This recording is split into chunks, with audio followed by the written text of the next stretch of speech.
If you've ever played FIFA Career Mode or Football Manager, you've probably dreamt of owning a football club. Hiring and firing managers, making transfers and picking the team week in, week out. Well, you're not the only one. Every year these companies sell millions of copies to people just like you who share that dream. But what if I told you that tens of thousands of fans actually came together to turn that dream into a reality? They put their money where their mouth is and bought a football club, making decisions via online poll and truly living out their football manager dreams. But can the internet really own and run a football club? And what happened to the American crypto bros who came to England with a similar idea?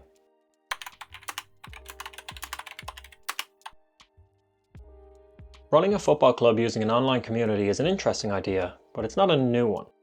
In fact, although it feels like a relatively recent possibility due to breakthroughs in internet and communications technology, there's actually something similar happening in the UK almost 20 years ago.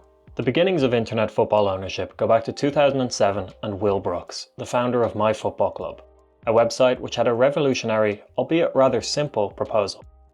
50,000 fans would come together online, pledging £35 annually each, providing enough funds to buy and run a football club.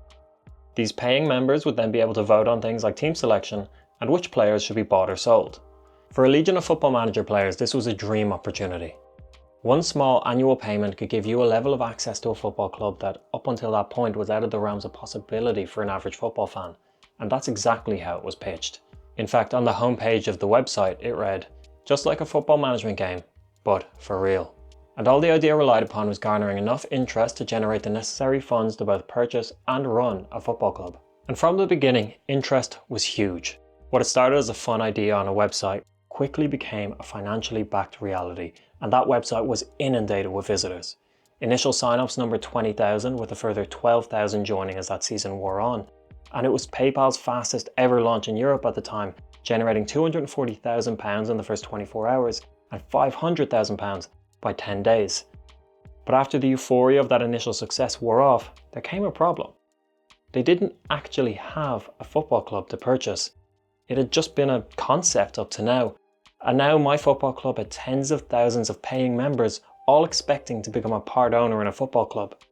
Will Brooks had to get to work, and the first order of business was finding a football club to purchase. Ambitions were high amongst the backers, and maybe too high. Some of the initial names featuring amongst the most voted for clubs included Arsenal, Man City and QPR. As the reality of their funding situation began to set in, the options became a bit more realistic, with attention turning to fallen giants like Leeds and Nottingham Forest. But it would quickly become apparent that even these clubs were out of their reach, and they reframed their sights towards clubs further down the footballing pyramid like Cambridge United and Halifax Town, before finally deciding on conference side Ebbsfleet United. In February 2008, a deal was completed with Ebbsfleet United. MyFootballClub would purchase 75% of the club for a fee of around £750,000. When put to a vote on the MyFootballClub website, 96% of members were in favour of the move, and suddenly all of these dreams and concepts became reality. And so the first internet-owned football club had come into existence. It truly was an exciting and potentially revolutionary time.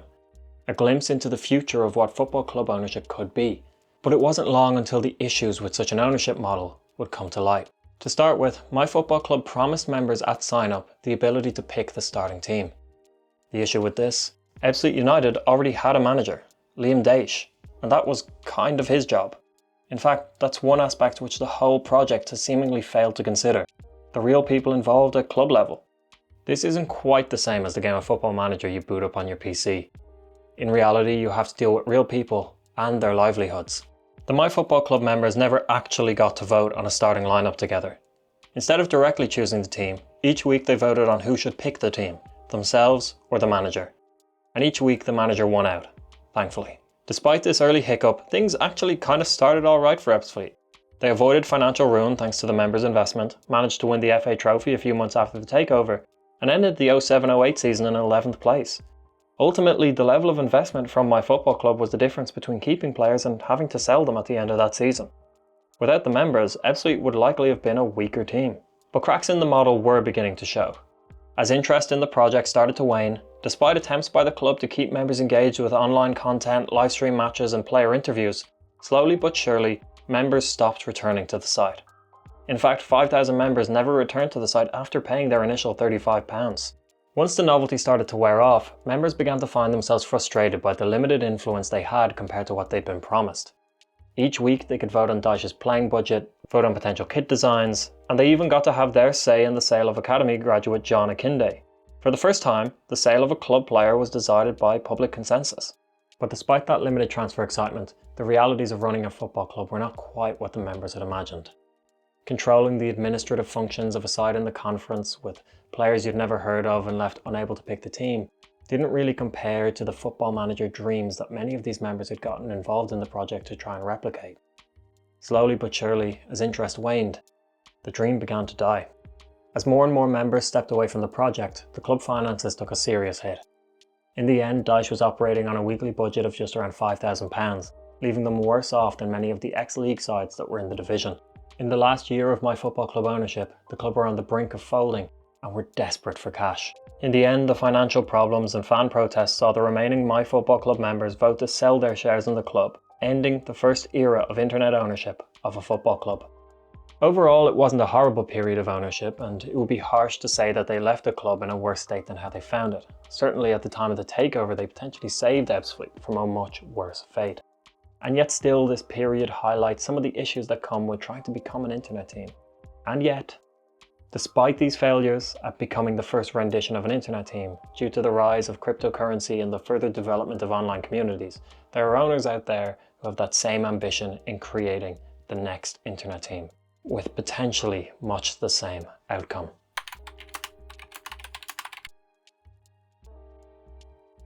Before we go any further into the video, if you're still here and watching, be sure to like and subscribe, as that really helps out the channel. 15 years after Will Brooks and MyFootballClub's attempt at using an online community to run a football club, a different version of this tactic came about. And this time they decided to take a different, less direct approach. When the US-based crypto investors behind Wagmi United LLC purchased Crawley Town in April 2022, they came with the lofty ambitions of reinventing broken legacy sports management models, giving fans a meaningful voice, and taking Crawley Town, the smallest club in the English Football League, to the Premier League. Wagmi United LLC is a consortium of American business people and Web3 investors with no prior experience in football, including the likes of Gary Vaynerchuk and Daryl Morley, the president of the Philadelphia 76ers.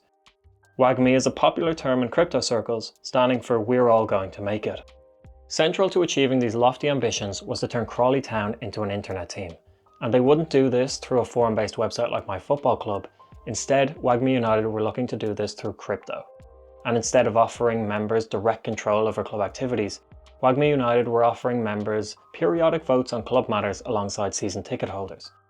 Nothing too revolutionary, on the face of it at least. To achieve this, Wagmi would create thousands of NFTs that collectors, fans, and investors could buy.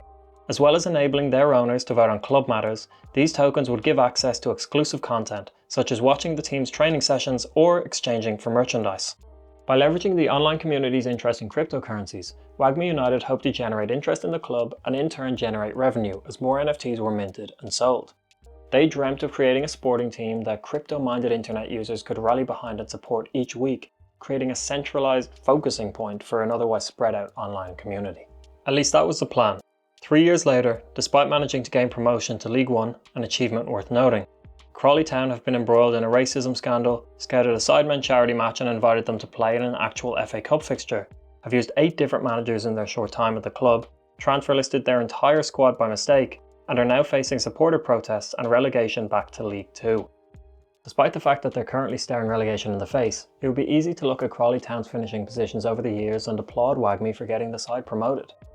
Yet if you speak to any Crawley Town supporters, they'll tell you it's not the performances on the pitch that have led to the recent fan protests, it's the entire process of how the current ownership have got them there. They've been on a rollercoaster ride with their club for the last 3 years, and it's one which they want to get off. A ride which has culminated with the banner at their recent match against Reading stating 127 years to build, 12 months to kill, Wagmi out. A large part of the issues surrounding the club come from the ownership's insistence at becoming the internet's team. On the positive side, similar to Ebbsfleet United, this has led to them being able to generate revenue streams that otherwise wouldn't have been there. At their initial NFT offering, they managed to sell 10,200 NFTs, raising around £4.1 million for the club. Although questions do remain of how much of this £4.1 million actually went back into the club. But this approach of using crypto to bring the internet to Crawley also means that the financial future of the club are left in the hands of something they cannot control. For example, when Russia invaded Ukraine, the price of Ethereum coin dropped by 70%, slashing the club's revenues.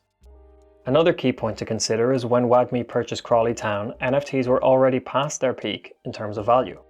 In the 3 years since, the values of NFTs have largely collapsed across the board, and while co-owner Preston Johnson claims that the value fluctuations have no impact on the club's funds, it certainly doesn't help them. From a peak price of $646, the club's NFT collection has fallen to just $12 today. This uncertainty around the club's finances has not warmed the owners to the fans, and has led to strained relationships from the start. In terms of votes given to these NFT holders, it's certainly been less involved than what we saw at MyFootballClub. From what I can see, there have been 2 votes that have been opened to season ticket owners and NFT holders. Famously, one of these votes involved fans being given the chance to decide what position they should sign next. The fans opted for a midfielder, leading to the signing of Jaden Davis. It was also reported that co-owners Johnson and Smith had promised NFT holders and season ticket owners the ability to vote on whether they should continue on as directors after their first 2 years in charge of the club. I couldn't find evidence of this vote having taken place, although it should have happened in summer of 2024, and considering the fact that they'd just been promoted, it's likely that had this vote taken place, or if it did, they would have continued on as directors anyway. Some of the other issues of the club seem to stem from the owners' lack of familiarity with the sport. It is this exact lack of familiarity that led to the club deciding to sell their star striker to a relegation rival and accidentally transfer listing their entire squad. But it is arguably this lack of familiarity with the sport that has led to the ownership's insistence on becoming an internet team. And to me, it fundamentally misses what this sport is about, and that's community. Not an online community, but the local one. The one that supports the team and puts bums in seats week in and week out. It is true that the club have made some positive steps in this regard too. They decreased ticket prices, leading to an increase in attendance. They set up a fan zone, and they increased collaboration with the community trust. However, at the same time, the aim at becoming an internet team has resulted in decisions that seem directly at odds with what local supporters want.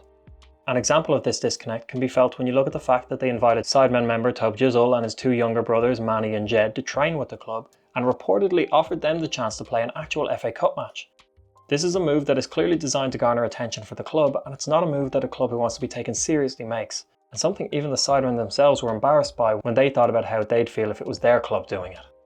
None of them are going to take spaces away from players who are playing. The whole FA Cup thing was never actually a thing. They were just going to train. I think that the media... They did. We were offered. Okay. But everyone turned it down because we were like... I would have played in the FA Cup if I had, say, did well at the charity match, went and trained with them, was clearly good enough to play. Yeah. Then I would have played. Yeah. But we were kind of offered like, oh yeah, you could make an appearance potentially. Okay. And we all said the same thing. Like, that was my club, and you let someone that wasn't good enough. Yeah. I'd be fuming. Yeah. So no, we're not going to do it. Yeah. The club have also made repeated missteps in dealing with fan liaisons. Carol Bates spent 8 years volunteering at Crawley before she was let go due to some harmless critiques of the club on Twitter. Supporters director Sam Jordan also felt that he had to leave his job due to the lack of integrity in the decision making of the club's higher ups. It's moves like this, as well as poor performances on the pitch, that have led to 60% of Crawley Town supporters being fed up and demanding change at the very top. But when you look back at the ownership's 3 guiding goals, one of them was to give the fans a meaningful voice. Sure, the other 2 were lofty in their ambition, but it is arguably this one that is the most important in determining the success of an ownership era. But so far they seem to have failed. Local fans are fed up and they want them out. But this raises the question of, who is this fan that Wagmi want to give a voice to? Is it the local fan who's in their seat every week? Or is it the owner of a club minted NFT?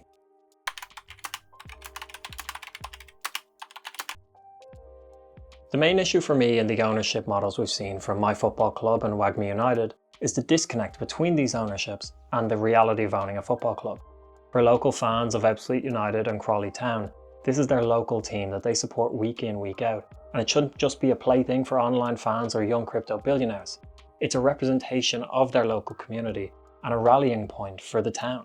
Decisions made by people who might just drop all interest and not renew their online membership, or sell that NFT, and suddenly you, the fan, is left with the remnants of someone's temporary interest. While you could argue that this is also true of dodgy owners who come into a club with huge promises before losing any and all interest, the difference to me is that it's a lot easier to get a single owner to sell. When an online community begins to lose interest and members drop off, you're left with a club that's slowly dying and bleeding out, while the last remaining members try desperately to hold on. One of the key reasons I believe that this ownership model can't work is the footballing culture that's built up in the UK and the rest of Europe. It might be a model that could work in the United States, where for the most part, sporting franchises are more disconnected from the local community. After all, just look at how many sports franchises have been uprooted and moved across the country without giving the local community a second thought. Can you imagine something like that happen to a Manchester United or a Liverpool? When this happened in the UK with AFC Wimbledon and MK Dons, there was uproar, and even though it happened over 20 years ago, MK Dons are still hated for it. Despite all this, Will Brooks, the creator of MyFootballClub, is going for it again. This time with FC 100,000. The aim this time is to build an online ownership community that can become the 50% plus one owner of an English professional football team, similar to the ownership model being used in Germany, although without the online part. Will it work? Who knows? The question that remains is whether the key issues that caused the demise of Ebbsfleet United have been resolved. All we can do is keep an eye on it.